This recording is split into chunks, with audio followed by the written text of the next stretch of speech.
So what are the prerequisites? What I expect from the participants is you should have some fundamental knowledge on networks.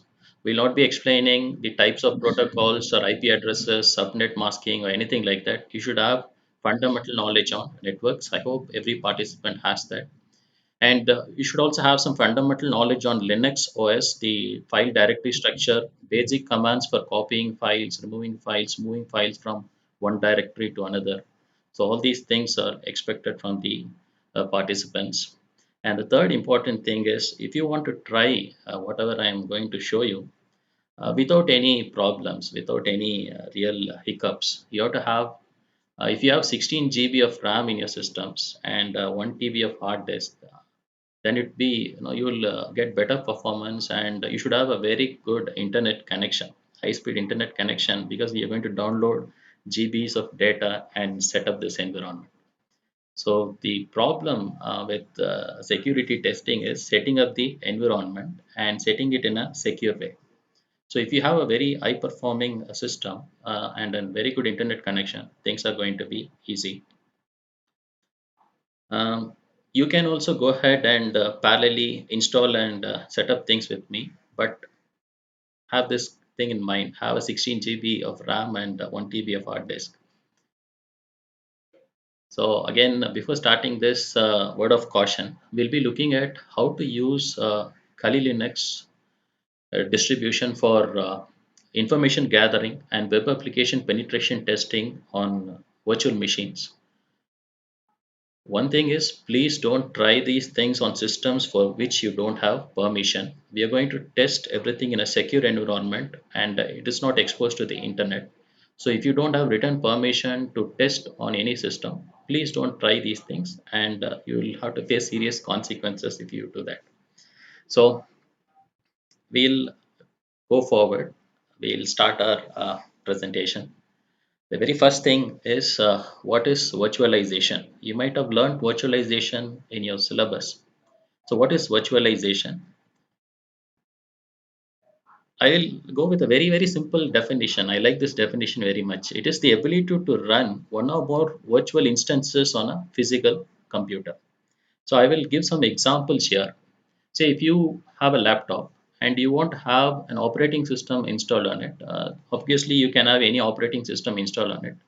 This operating system is closely tied up with this hardware. So you have one operating system, and you would you're interested in installing more operating systems. You can go in for one more operating system. That is, say you want to have Linux too. So you can think of dual boot and install two operating systems on your single hardware. But what if you want multiple versions of different operating systems on that single hardware? What you have to do? So in that case, things become a little more complex. So even in dual boot, what are the issues? The issue is you can't use both the operating systems parallelly, right? You have to reboot your system to use the features of one of the operating system, and then you have to reboot again to use the another one. So parallel simultaneous usage is also not possible. And if you want to have many versions of these servers and operating systems, the only way out is we have to buy so many different laptops. I'm saying here laptops so that it's easy for students to understand. It can be any physical hardware. So on each physical hardware, you're going to have different versions of the different servers running. So this is one way to solve that problem. And why people are not happy with this problem or a solution to this problem like this, that is because of certain things. One is it is more expensive. You have to buy so many different systems. You have to find space to install that, and maintenance is difficult on different independent systems. Security also should be provided for all these different independent systems. So there they found that, okay, is there a way to somehow address all these issues? And then they thought about this solution. The solution is you have this physical machine, this bare metal hardware. On this, you install a software that is called an hypervisor. So this software is installed on hardware. And on this software, we are going to go and have all the instances of various operating systems running, or various servers running.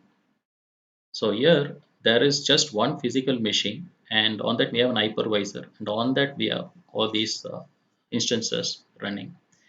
And this kind of an setup is actually advantageous because we can manage resource allocations easily.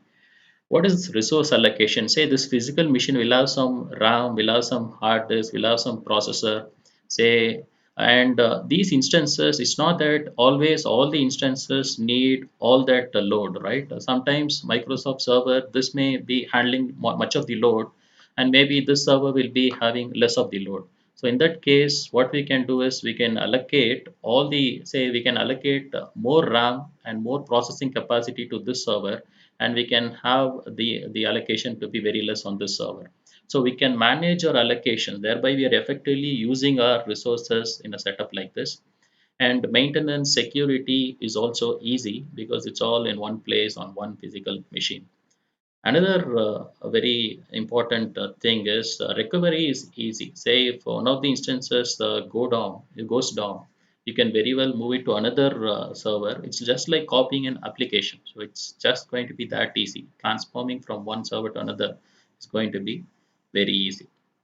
So all these things led to setup like this, and this is called virtualization, wherein we run every instance, and each instance is having a feeling that it's running on its own independent physical machine, and it gets such an no, all these things are achieved by this software hypervisor, and we say it's type 1 because this is running directly on the physical machine or the bare metal. So mostly this kind of a setup is used for servers. So they'll install hypervisors type 1 on servers to handle multiple instances. So this is the definition of type 1 hypervisor. It runs directly on the system hardware. It is also known as a bare metal embedded hypervisor.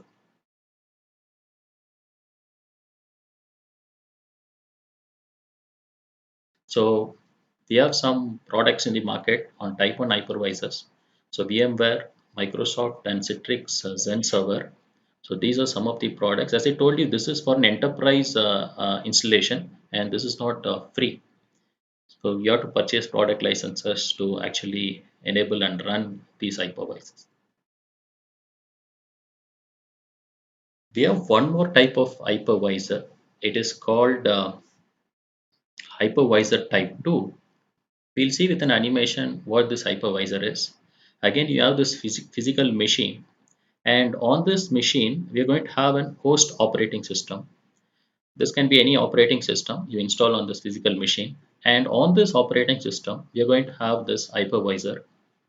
And what this hypervisor is going to do is it's going to provide you that environment wherein you can go and install multiple instances of different servers and operating systems on this hypervisor.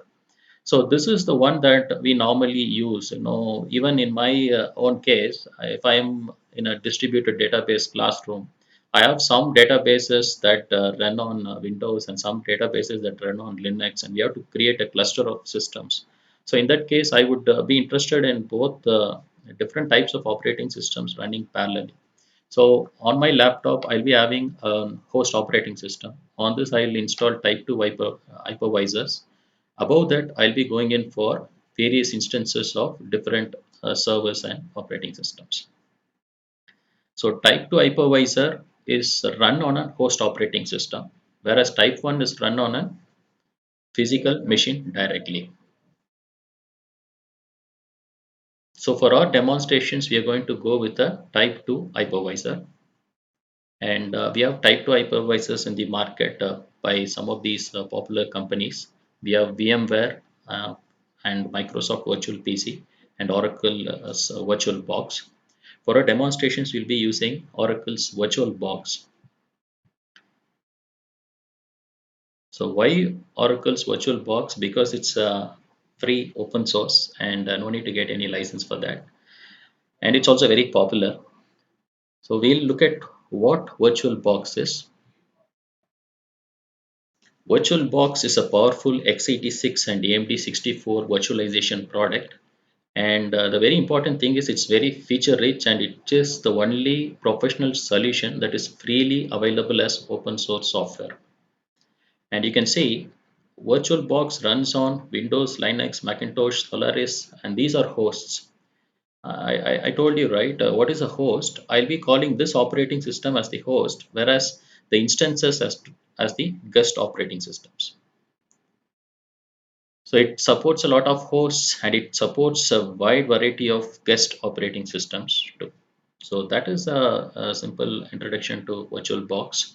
Now we'll go and see how we can install VirtualBox on Windows 10. For this, I'll be sharing with you a video that I've captured while I installed this on my operating system.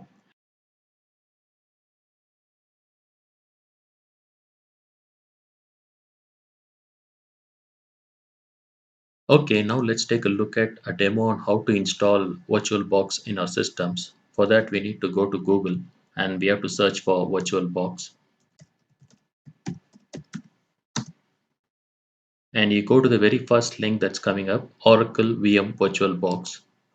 So when you click on that link, you'll be coming to a page like this. You go to the download section here, and you can go and select the operating system on which you're going to run your VirtualBox. So I'm going to select Windows hosts here. And when you click on save, VirtualBox 6.1 win.exe file will be saved to your system. It's of size 102 MB. It may take a few minutes. So I've already saved that file. I have that in my system now. And the next thing you have to do is you have to go and double click on this file. So it's a very pretty simple installation. It's just going to ask you for a few steps. You click on the next button, you're going to complete the installation. So the setup wizard has started. You have to click on next, and it tells you the location where it's going to install C program files, Oracle VirtualBox. Just click on next. And these are some options like creating start menu entries, creating a shortcut. So we're going to have all these checked. We'll go to the next. And it gives us a warning here. That's fine. Installing Oracle VM VirtualBox networking feature will reset your network connection and temporarily disconnect you from the network. That's fine. We'll just click on yes, and we'll click on install. So this installation may take a few minutes, and it's going to ask you for the permission. Just click on yes.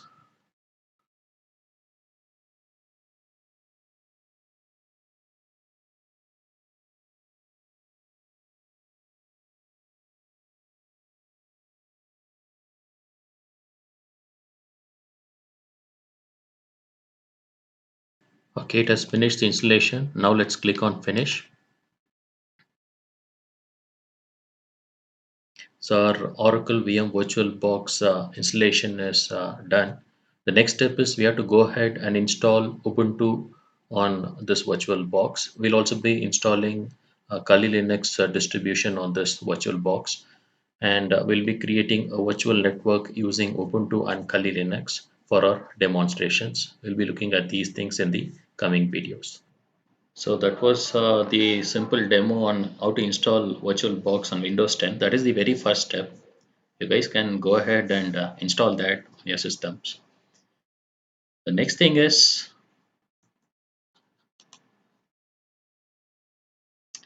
we have to understand our architecture for demos. So now we have the physical machine that might be your laptop, and on this I'll be using Windows 10 as the host operating system.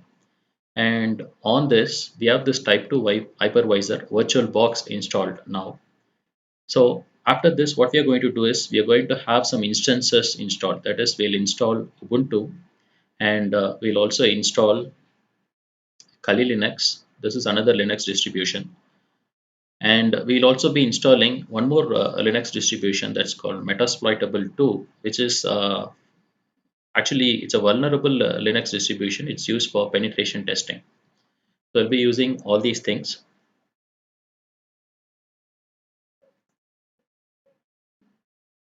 So we should also understand why we go in for so many different installations here. So Kali Linux is actually the distribution that is used for attacking, or you can say we can do ethical hacking using Kali Linux. So we are going to use Kali Linux and consider Ubuntu and Metasploitable to be the vulnerable machines, and we'll try to gather information or perform some SQL injection attacks, and we'll do certain things to our vulnerable machines.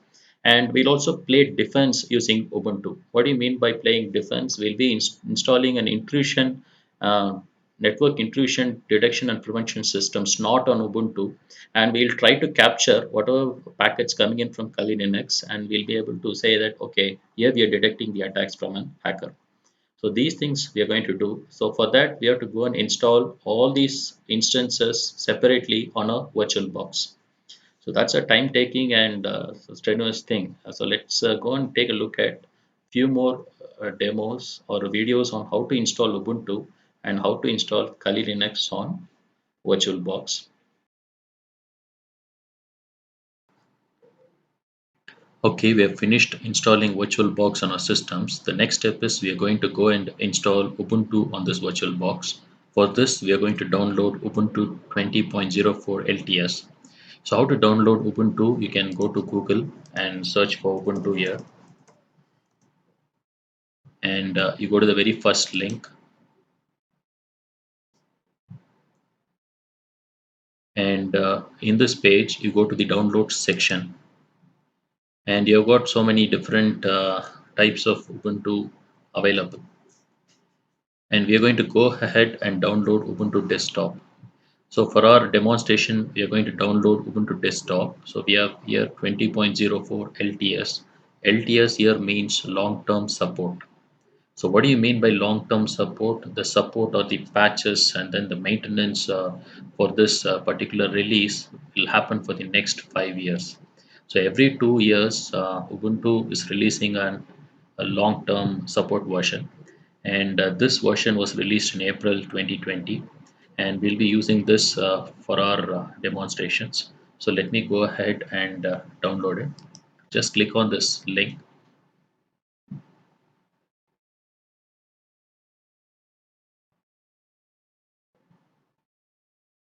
So you can go and save this file. This is a large file. It takes a 2.5 GB, so it's going to take a lot of time. I have already downloaded this and it's available in my system. So this is the ISO image I have downloaded, and we are going to use this and install it on our VirtualBox. Okay, we have finished downloading Ubuntu. Now let's go to VirtualBox. Let's configure VirtualBox such that it boots Ubuntu. For that, the very first step is we have to go and click on New. And in this interface, the very first field, you enter the machine name. I will give it as Ubuntu here, 20.04. So while I typed Ubuntu, you can see the type got changed as Linux and the version is Ubuntu 64-bit. And this is the default machine folder. We will leave it like that. And then we'll click on Next.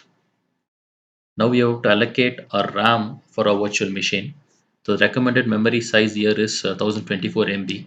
So here how much RAM you're going to allocate depends on the type of hardware you're using.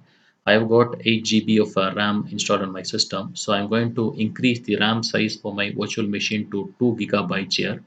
And again here the amount of RAM that you're going to allocate depends on how much powerful hardware you're using. And after this, what I'm going to do is I'm going to click on Next.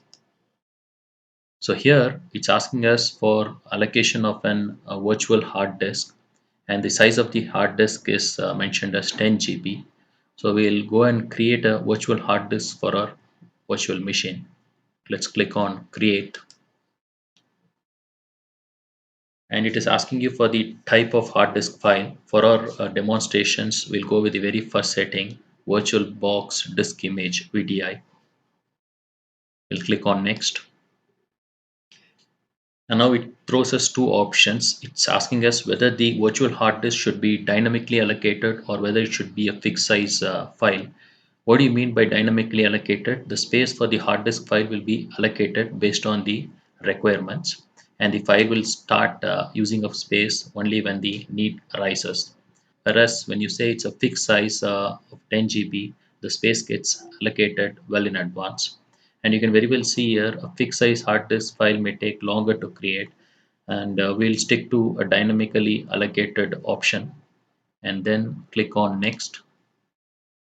So here it gives you the location for your virtual hard disk file, and then you can also change the size of your hard disk if you want it. I will leave it with 10 GB here. We'll click on create after that, and you can see here the VirtualBox has created this Ubuntu virtual machine here, and you can verify the machine by clicking on settings. You can go and verify the settings for your system. So here it is Ubuntu 20.04, that is the machine name, type is Linux, and version is Ubuntu 64-bit. When you click on system, you can see the RAM allocated for your virtual machine, and the processors here currently it says 1 CPU. I'll increase it to 2 CPU.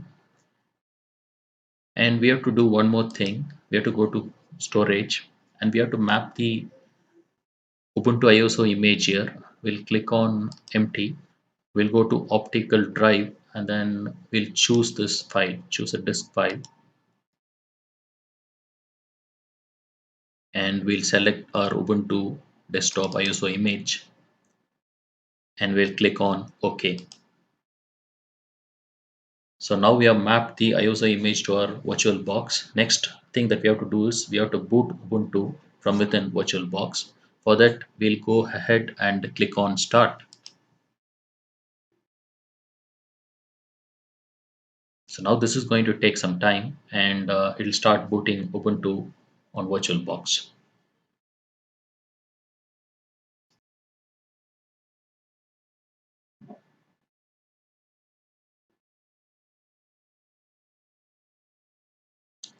So we'll select our ISO image here, and then we'll click on start. So it's starting our virtual machine.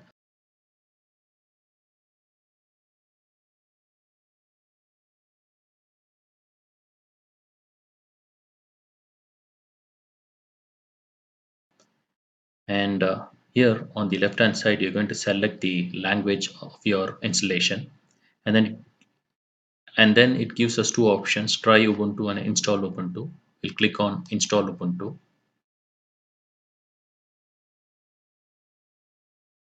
and you can select your keyboard layout here. I'm selecting English US, and then I'll click on continue.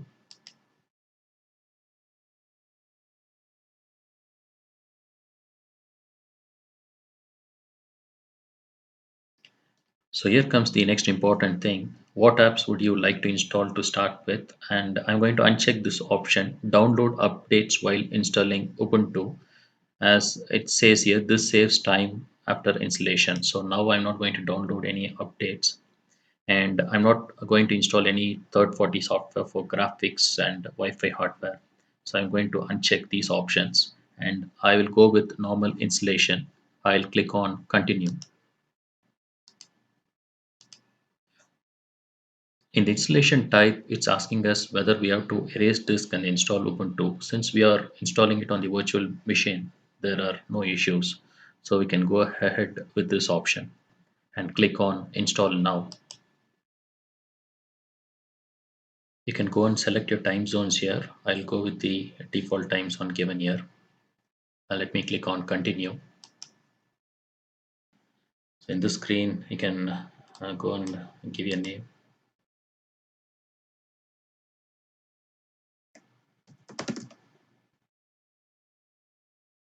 And the username, I'm giving Satish. Let me pick a password here.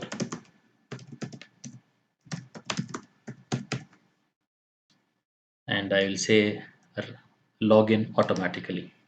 So by this, it will not be asking for me to enter my password every time. It's going to log me in automatically.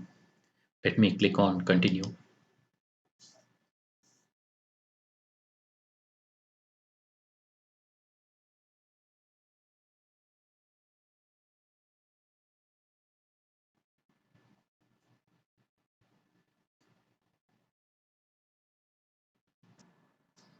Okay, now the installation is complete. We need to restart the machine. Let's restart now.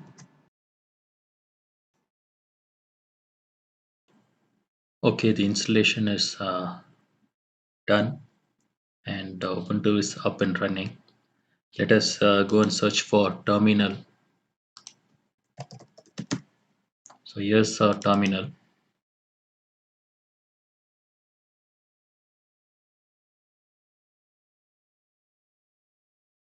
Let me execute a command. Let's find the IP address of this machine. So this is the IP address of this machine. That's it. We have successfully installed Ubuntu on our VirtualBox. Okay, let me share this thing on Kali Linux installation on VirtualBox.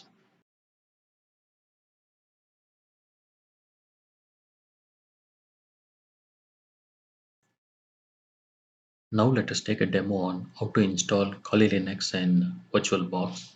For that, we have to go to a browser first and then search for Kali Linux. Go to the very first page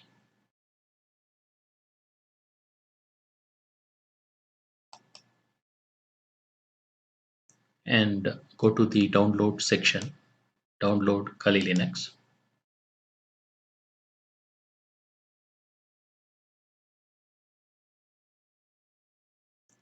And you can download Kali Linux 64-bit installer. So this is a very huge file. It's 3.6 GB, so it's going to take some time. I have already downloaded this file. It's there in my system. So it's an ISO file. The next thing we have to do is we have to go to our VirtualBox. And since we are going to install a new operating system here, we'll click on New. And then we'll give the name as Kali. And the type is Linux. And the version we'll select it as Debian 64. After filling these fields, we'll click on Next. Now we have to select the RAM size for our virtual machine. I'll go with 2 gigabytes of RAM. So it depends on the kind of hardware you're using. You can go and allocate more RAM if you are in a very powerful machine. So I'll click on Next. And we have to configure our virtual hard disk now. So we'll create a virtual hard disk. We'll select this option and click on Create. We'll go with the default option, VirtualBox disk image. That's our hard disk file type. Click on Next. And now it's asking us to select one of these options, whether our hard disk file will be dynamically allocated or whether it will be fixed size. So we'll go with dynamically allocated since the space will be allocated only as per the requirements. So we'll click on Next. And this is the default hard disk file size. Let me go with 30 GB size here. You can give any size that you want. So this is the location where your hard disk file is going to be stored. So I'm going to change this location. You can leave it as default. So I'm going to have a different location for my hard disk file. It's just my preference. You can leave it in the default location. And then we have to click on Create. Your virtual machine for Kali is created. The next step is we have to map our ISO image of Kali Linux to VirtualBox. For that, we'll click on Settings. And we can verify this is the name we have given, type and version, that is Debian 64. When you click on System, it will tell you the gigabytes of RAM you have allocated for this operating system. And the processors, you can very well increase the number of processors. It's always good to be within the green limit. We'll next click on Storage. And this is where we are going to map the ISO file to VirtualBox. So we'll click on Empty and then we'll choose a file here.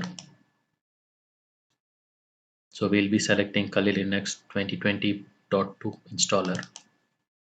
So we have mapped our ISO image file of Kali Linux to VirtualBox. We will click on OK. The next thing is we have to go and click on start. So we have to select Kali and then we have to click on start. This is going to start booting our Kali Linux operating system on our VirtualBox.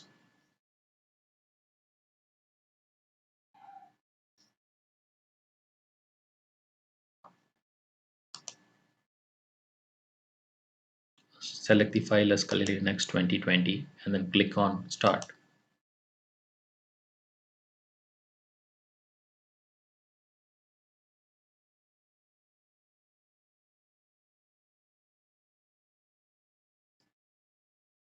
And now we have to select the type of installation we need for Kali Linux. We're going to go with graphical install here.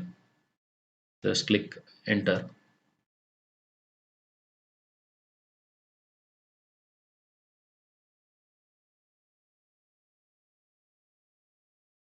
In this, we have to select the language for installation. It's English. Click on continue. And we have to select the location for time zone. Here I'm going to select my location and then click on continue. So configure your keyboard layout. So I'm going to select American English and then click on continue.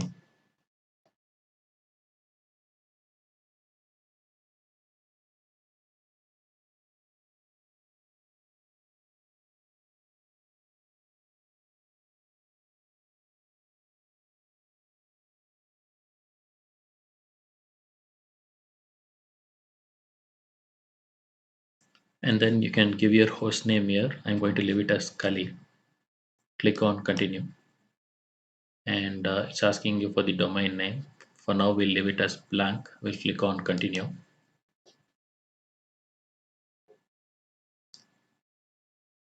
Okay, we have to set up username here. We have to enter the real name of the user. So let me enter my name and click on continue. We have to give the username here. I'll go with my name itself, username as Satish. Click on continue. And we have to set up a password here. Uh, Try and give some strong passwords.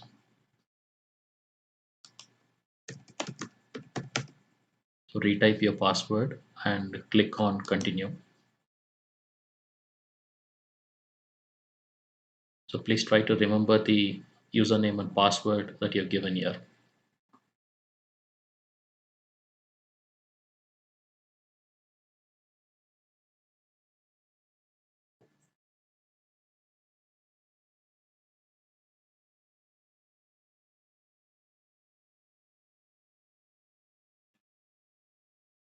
And we'll select the first option in the screen. We'll click on continue. Again, this is selected by default. We'll click on continue. All files in one partition. We'll go with this option. Click on continue.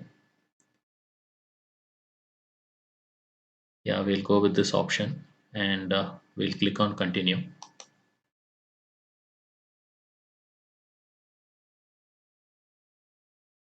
It's asking you whether to write the changes to the disks. So you can select yes and click on continue.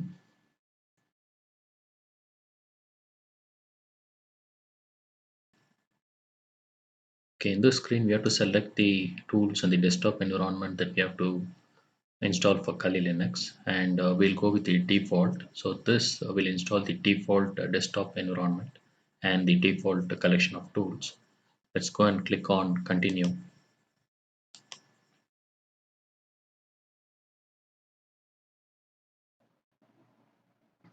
Okay, in this interface, it's asking us whether to install the grub boot loader on a hard disk. We'll select yes and then continue.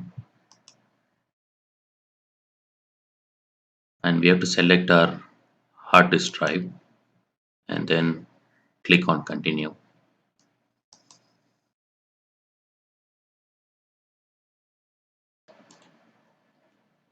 Now the installation is complete. We need to reboot our machine. Let's click on continue.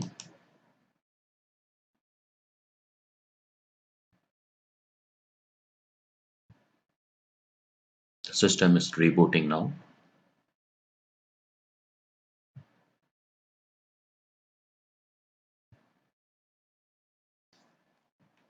Now we need to enter our username and password.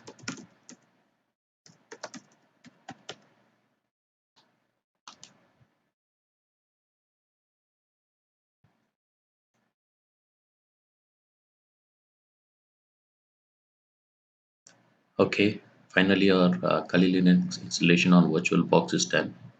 Let's go to the terminal and try and run a few commands. So let me check the IP address of the system.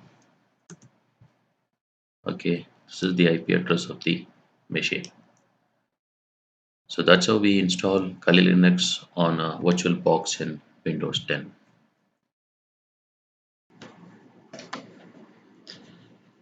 Okay, that's about the installation of Kali Linux on VirtualBox.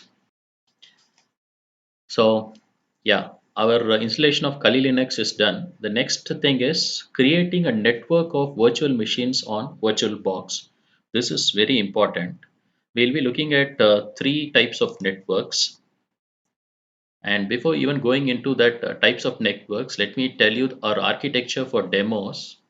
So this will be our architecture for the demos, right? Let me write on this screen.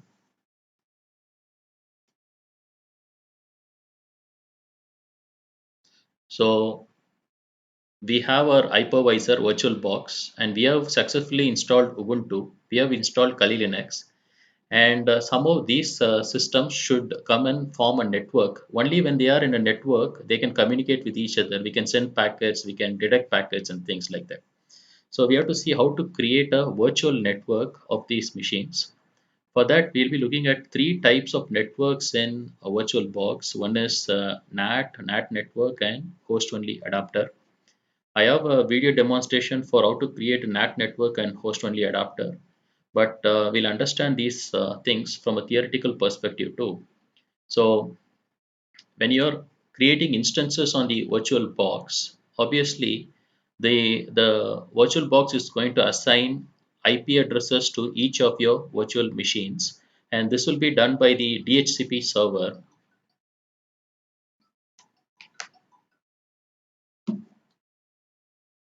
So this will be done by the DHCP server and IP addresses will be assigned. So initially, what is this NAT? We have to understand NAT. For that, I have an visualization here. So NAT is nothing but a network address translation engine. So each instance will be using this network address translation engine to establish a connection with your host physical machine. Through this physical machine, we will be connected to the internet. So there will be an IP address translation happening. So it's like your host is connected to the internet, but internally the packets will be sent to and fro from your instances to your physical machine. So that is NAT engine's work, that is network address translation. And one important thing about this kind of network is each instance will be in its own isolated network. So this is one network and you can say you can talk about this to be a separate network, this to be a separate network, and there is no communication between these two instances on the virtual box. So there the virtual machines are not in a network, but each one independently can use the NAT engine, get it translated, and they can connect to the internet using the physical machines hardware. So that is the capability of NAT. But one thing we understand that we need a communication between machines, virtual machines on our virtual box. So how can we achieve that is you can go ahead and read this theory. I'll share this PPT with you. That's about network address translation. We'll talk about NAT network. So what is NAT network? It is a network wherein this all these three virtual machines will come in and form a network and from this network they'll be able to use a switch and the virtual switch connect to the physical machine, and through the physical machine there will be an option to connect to the internet. So the only difference here in these two types is here in NAT network all the machines will be connected to each other. They can ping packets, they can view files, FTP, establish connections. So there will be a network established that's called a virtual network. And another important thing is every system, every machine will have an IP. assigned by the virtual DHCP server. And another important thing is all the instances will be connecting to the internet independently. So you can access net from all these systems. That is possible. So this kind of a network is called a NAT network inside VirtualBox. You can configure such a network of all these virtual machines. So we'll go and see a demo of NAT network now, how to create this NAT network. So what is this NAT network? Systems communicate, virtual machines are in a network, and they can also communicate with the internet. I'll show a demo of this. And after that, we'll see a demo on host only network. We'll say this to be host only network. This is a very interesting thing. When you're establishing or when you're setting up a system, a virtual machine for security testing or penetration testing, you're going to make it more vulnerable, right? So you can't expose that machine to the internet. So in that cases, we'll go with host only network. What host only network means is all the virtual machines will be connected to each other, but they will not be accessible over the internet. So it's like a closed, isolated, private network, and they are not exposed to the internet. So that is very important. If you set up a vulnerable machine on your virtual box and then you expose it to the internet, there can be hackers who can easily hack into your system, and that will be a problem too. Okay, so we'll use host only networks here. So how host only network works is you'll all be using an virtual switch called the host only adapter, and all these systems will be connected to the host, but none of them will be exposed to the internet. So we'll be seeing a demo of how to set up a network using NAT network, and also a demo of how to set up a network using host only network. So for our demonstrations, we'll be setting up host only network. So I'll show you this video that will be more explanatory.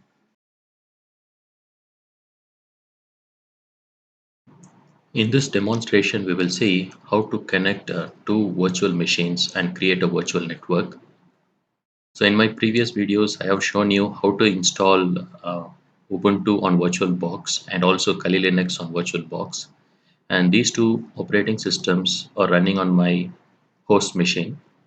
So I have Ubuntu installed. I also have Kali Linux installed. And these two virtual machines can connect to the internet.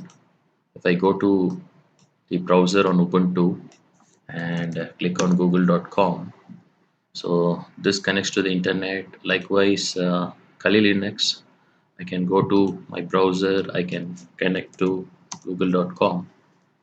So both of these guest operating systems running on my host machine can connect to google.com. They're using this NAT engine, network address translator, to actually use the host system to connect to the internet. Whereas these two virtual machines cannot communicate with each other. So these two machines are running in their own isolated networks and they cannot communicate with each other. So there is no communication between Ubuntu virtual machine and Kali Linux virtual machine running on my virtual box. So you can go and very well even take a look at that. I'm running Apache 2 in both these servers. I have an Apache 2 web server here and an Apache 2 web server here. If I go and take a look at the IP address of this machine, you can see the IP address is 10.0.2.4, and if I try and type the same IP here,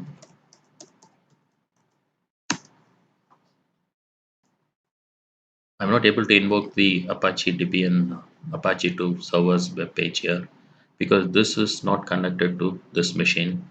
Likewise, if I go and check here the IP address of this machine, the IP address is 10.0.2.15, and I have an Apache 2 web server running here. So if I go and give the IP address of that machine here, I should be able to see the Apache 2 Debian web page.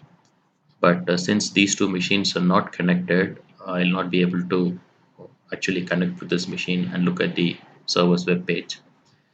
So how can we connect these two machines? How can we create this virtual network? For that, the very first step is we need to go to Oracle VM VirtualBox Manager, go to File, Preferences, and then go to Network.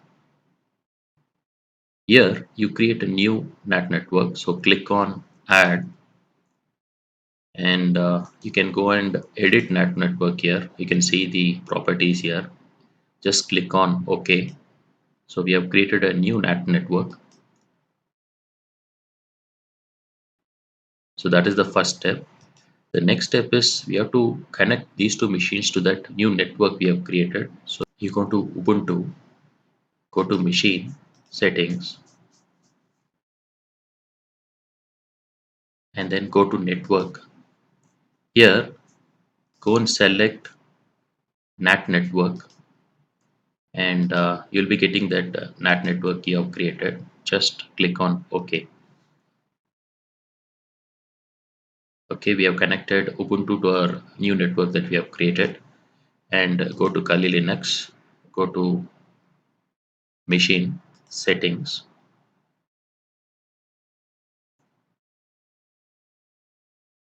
and then go to Network, and go and select NAT network, and you'll be getting the new network that you have created.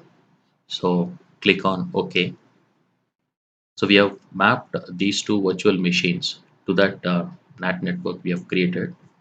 We'll reboot both these machines.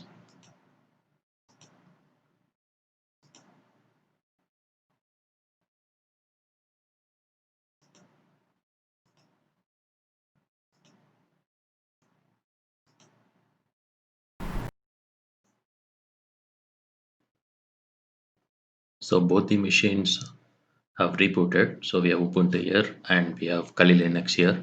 Let's again check the IP address. So the IP address of this machine is 10.0.2.4. I'm running a web application using Apache 2 here. Let me go to the browser, and let me give the IP address of this machine here, 10.0.2.4, and you can see this is the web application that's running on the Apache web server on Ubuntu. And since we have connected both these virtual machines on a virtual network, let's go to Kali Linux. Let's see whether we are able to access this application here. Okay, now let me go to Firefox and let me give this IP address of this machine on Kali Linux. So it's 10.0.2.4, and you see we are able to access the application which is currently running on this machine using Apache 2 web server. So we have connected these two networks. We can also go and check the IP address of Kali Linux, and the IP address is 10.0.2.15. I have an Apache 2 web server running here. Let me go and give this IP address of Kali Linux in Ubuntu. Let me check whether we are able to access the server. Yeah, access the Apache 2 DB default web page. So these two machines are connected on the network. That's how we create a virtual network of virtual machines running on VirtualBox.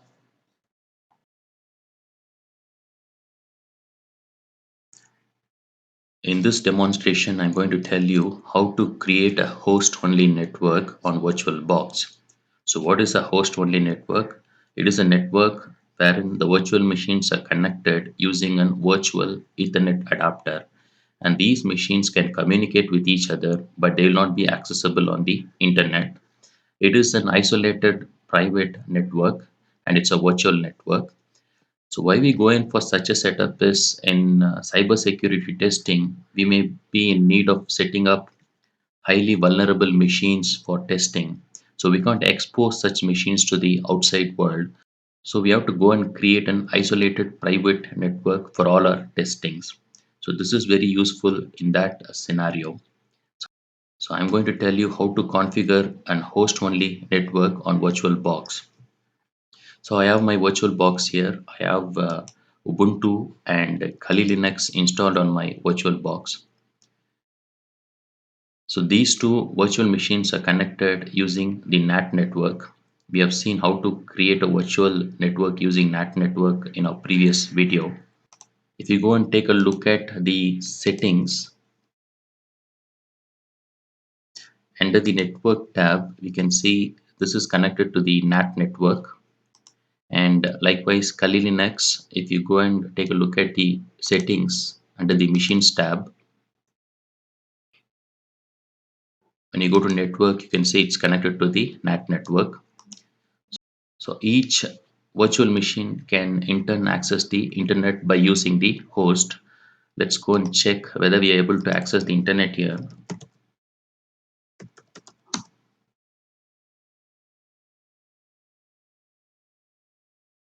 Yes, this virtual machine is able to access the internet. Likewise, let us check this one.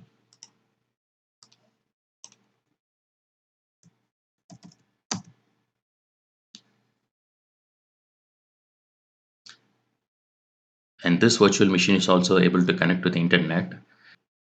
These two machines are exposed to the internet, and we can't have such a setting for setting up an highly vulnerable virtual machine. So in that case, how to prevent this? We'll go with an host-only network. The very first step in creating an host-only network is go to your VirtualBox manager, go to Global Tools and click on Network. And here you click on Create Host-Only Network.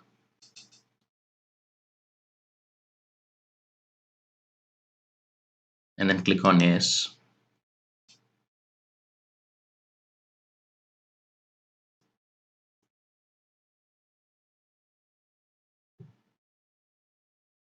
So this is creating that virtual switch to which all your virtual machines will be connected. And you enable DHCP server so that IP addresses are automatically configured for your virtual machines on this network.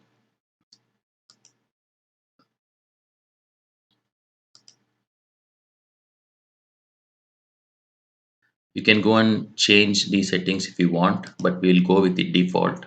It's fine. So we have created an VirtualBox host only Ethernet adapter here, or you can say that it's a virtual switch. So after this, what we are going to do is we're going to go to our machines, each independent machine, and connect it to that switch. We'll go to machine settings on Ubuntu. We'll go to network, and then we'll select host only adapter, and we'll select this option VirtualBox host only Ethernet adapter. Click OK. Likewise, let us go to our Kali Linux. Let's go to machine settings, go to network and select host only adapter, and select this option. This is the virtual switch that we have created. Click on OK. So now both these machines are connected using the host only network. We can go and check the IP addresses of these machines. So the IP address for Ubuntu is 192.168.217.3,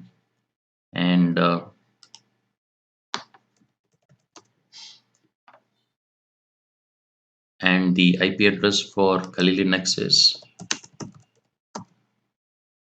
192.168.217.4. As I told you, these systems will not be exposed to the internet now. Let's go and check whether we are able to access Google. See, now our internet connection is lost on Kali Linux. Let's go and check Ubuntu. So these two machines cannot connect to the internet now. Can they really talk to each other? So I have an Apache 2 running here and another Apache 2 server running here. Let me give the IP addresses and let me try to invoke the applications. So let me give the IP address of this system here. So the IP address of this system is 192.168.217.3. Let me copy that and let me give that here. Okay, so this application is actually currently running on an Apache 2 web server on Ubuntu, and I'm able to access this application from my Kali Linux. So there is a communication between these two servers on the network. Likewise, let me go and take this IP address of Kali Linux, and try and check whether I'm able to access the Apache 2 web server here. Yeah. So what this demonstration tells us is, when we connect virtual machines on a host only network, they'll not be able to access internet. They are not exposed to the outside world, but each machine will be able to communicate with each other. So that is host only network. I hope you have understood the demo.